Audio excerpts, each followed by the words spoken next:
మాజీ మంత్రి వైఎస్ వివేకానందరెడ్డి హత్య కేసులో కడప ఎంపీ వైఎస్ అవినాష్ రెడ్డి వివేక కుమార్తె డాక్టర్ సునీతారెడ్డిపై తీవ్రస్థాయిలో విరుచుకుపడ్డారు. చంద్రబాబుపై వస్తున్న వ్యతిరేకత నుండి ప్రజల దృష్టి మళ్లించేందుకే సునీత ప్రెస్ మీట్లు పెడుతున్నారని ఆయన సంచలన ఆరోపణ చేశారు. ఈ కేసులో అసలు విచారించాల్సిన కీలక అంశాల్ని పక్కన పెట్టి కేవలం రాజకీయ లబ్ధి కోసమే విచారణ తప్పుదోవ పట్టిస్తున్నారని దుయ్యబట్టారు. సోమవారం ఆయన మీడియాతో మాట్లాడుతూ ఈ కేసుకు సంబంధించి అనేక కీలక విషయాల్ని తన వాదనలో ప్రజల ముందుంచారు. వివేక హత్య జరిగిన తర్వాత గుండెపోటు అనే కథనాన్ని తెరపైకి తెచ్చిందే సునీత. ఆమె భర్త నర్రెడ్డి రాజశేఖర్ రెడ్డి బాబాయ్ నర్రెడ్డి శివప్రకాష్ రెడ్డి అని అవినాష్ రెడ్డి ఆరోపించారు. 2019 మార్చి 16న సిట్ అధికారులకు ఇచ్చిన వాంగ్మూలంలో సునీత స్వయంగా గుండెపోటు అనే అనుమానాన్ని వ్యక్తం చేశారని గుర్తు చేశారు. తన తండ్రికి గతంలో స్టంట్ వేశారని ఆ కారణంగానే గుండెపోటుతో బాత్రూమ్ లో పడి మరణించి ఉండొచ్చని ఆమె చెప్పిన విషయాన్ని ప్రస్తావించారు. దీనికి బలం చేకూరుస్తూ బీజేపీ నేత ఆదినారాయణ రెడ్డికి కూడా శివప్రకాష్ రెడ్డి ఫోన్ చేసి వివేక గుండెపోటుతో చనిపోయారని చెప్పిన వీడియోను అవినాష్ ప్రదర్శించారు. తానే గుండెపోటు కథ అల్లి ఇప్పుడు ఆ నేపాన్ని తమపైకి నెట్టే ప్రయత్నం చేస్తున్నారని మండిపడ్డారు. ఆ రోజు పవర్ లో ఉన్నది వాళ్ళే కదా. ఆ రోజు పెదనాన్న ఇన్సిడెంట్ జరిగినప్పుడు చంద్రబాబు నాయుడు గారే ముఖ్యమంత్రిగా ఉన్నారు. ఆ రోజు 3 నెలల పాటు విచారణ సంస్థ సిట్ అయినా మరొకటైనా వాళ్ళ చేతిలోనే ఉన్నింది. నిజంగా అట్లా ఏదున్నా కూడా వాళ్ళు తేల్చిండాలి కదా. ఇంకోటి హార్ట్ అటాక్ థియరీ గురించి ఇందాక ఒక అంశం మీకు చెప్పా. ఏ రకంగా కొంతమంది విట్నెస్లతో వాళ్ళ ఇంట్లో వాళ్ళతో వాళ్ళ దగ్గర వాళ్ళతో ఏ రకంగా ట్యూటర్ చేసి ట్రైన్ చేసి అవినాష్ రెడ్డి పేరు చెప్పండి గుండెపోటు అని చెప్పినాడని చెప్పండి అని. మీకు ముఖ్యంగా హార్ట్ అటాక్ అనే థియరీ పెదనాన్న చనిపోయిన మరుసటి రోజు అప్పుడు చంద్రబాబు నాయుడు గారి ఆధ్వర్యంలో ఆ గవర్నమెంట్ వీళ్ళకి బాగా ఇష్టమైన గవర్నమెంట్ కదా. మా అక్క గారికి చంద్రబాబు నాయుడు గారి గవర్నమెంట్ అంటే చాలా ఇష్టం.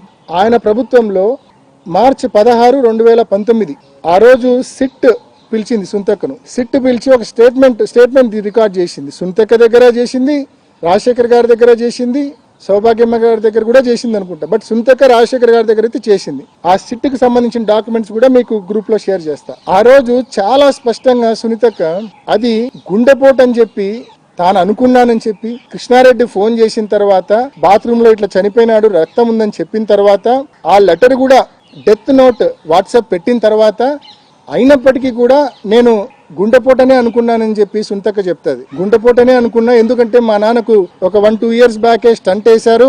ఆ స్టంట్ వేసిన తర్వాత ఇంకా ఫర్దర్ బ్లాకేజెస్ ఉన్నాయి. ఆ కారణం చేత గుండెపోటు వచ్చి బాత్రూంలో పడిపోయి చనిపోయినాడేమో అని చెప్పి గుండెపోటు థియరీ సృష్టించిందే సునీతక్క.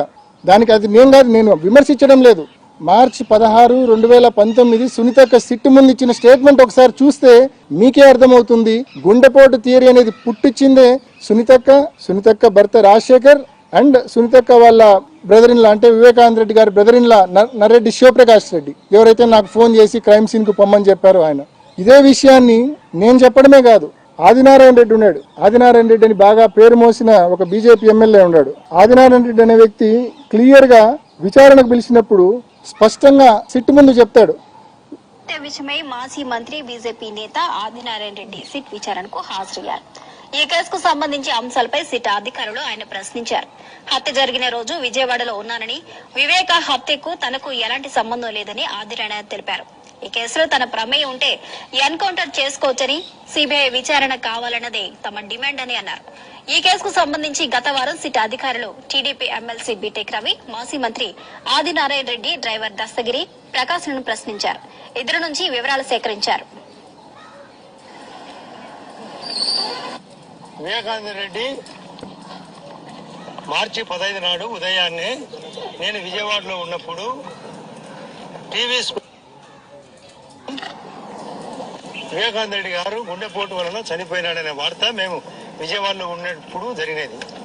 ఆ రోజు నేను నాతో పాటు శేఖర్ రెడ్డి అని మా కజిన్ ఒక ఆయన కాంట్రాక్టరు, శివప్రకాష్ రెడ్డి వివేకానంద రెడ్డి గారి యొక్క సొంత బావమరిది ఫోన్ లో దొరికినప్పుడు నేను చెప్పిన మాట సారీ చెప్పినా బాధాకరంగా. ఎందుకన్నా ఇట్లా జరిగిందంటే ఆయన ఎక్కువ సిగరెట్లు తాగేవాడని స్టంట్ వేసినారని కాంపింగ్ వల్ల జరిగిందనే విషయం చెప్పిన తర్వాత వాళ్ళ కొడుకు కూడా నాతో మాట్లాడితే అదే విషయం చెప్పినారు. క్లియర్ గా చెప్తా ఉన్నాడు ఆదినారాయణ రెడ్డి. శివప్రకాష్ రెడ్డి కొడుకు వీళ్ళిద్దరూ ఫోన్లు చేసి ఆదినారాయణ రెడ్డికి ఆయనకు స్టంట్ వేసినారని, గుండెపోటు వచ్చిందని, రక్తపవాంతులై చనిపోయినాడని చెప్పి వాళ్ళు చెప్పి ఆ నిందను కన్వీనియంట్ గా కొంతమంది విట్నెస్లను ట్యూటర్ చేసి ట్రైన్ చేసి సిబిఐ అనే సంస్థ తమ చేతిలో అప్పట్లో ఉండింది కదా అని చెప్పి ఇష్టం వచ్చినట్టు వాంగ్మూలాలు ఇప్పించి అనవసరంగా అన్యాయంగా మా మీద దోసే కార్యక్రమం చేసినారు. దీనికి ఎవిడెన్స్ ఆదినారాయణ రెడ్డి గారి వీడియోనే. దీనికి ఇంతకంటే పెద్ద ఎవిడెన్స్ మార్చి 16 సునీతకి ఇచ్చిన వాంగ్మూలం, సిట్టు ముందు ఇచ్చిన వాంగ్మూలం, అది కూడా మీకు షేర్ చేస్తాను. అంటే తానంతకు తానే స్వయంగా ఒప్పుకుంది గుండెపోటు అని చెప్పి ఆమె అనుకుందని, ఆమె అందరికీ చెప్పానని. ఒకవైపు ఆదినారాయణ రెడ్డి చెప్తా ఉన్నాడు, వివేకానంద రెడ్డి గారి బామర్ది శివప్రకాష్ రెడ్డి ఆయన కొడుకు నాకు గుండెపోటు అని చెప్పి క్లియర్గా చెప్పినాడని చెప్పి. మరి ఈ కోణాల్లో అడగాలి కదా ఫర్దర్ ఇన్వెస్టిగేషన్. మా సునీతక్క నిజంగా చిత్తశుద్ధి ఉంటే, నిజంగా న్యాయం కోరుకునేదైతే కన్నా ఈ కోణంలో ఫర్దర్ ఇన్వెస్టిగేషన్ అడగాలి కదా.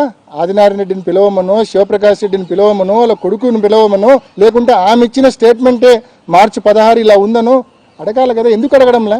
అత్యంత కీలకమైన అంశాలు కేసులో ఇవి పక్కదారి పట్టించి వేరే వాటిని టార్గెట్ చేసే కార్యక్రమం చేస్తూ ఉంది. ఈ కేసులో ఎంతసేపు కూడా అంటే సునీతక్క పరిస్థితి ఏంటంటే, బయటపడ్డామనుకున్న ప్రతిసారి ఇంకా లోపలికి కూరుకుపోతున్నా అనే భావన ఆమెలో ఉంది. ఏదో తప్పు చేసినామన్న భావన ఉంది ఆమెలో.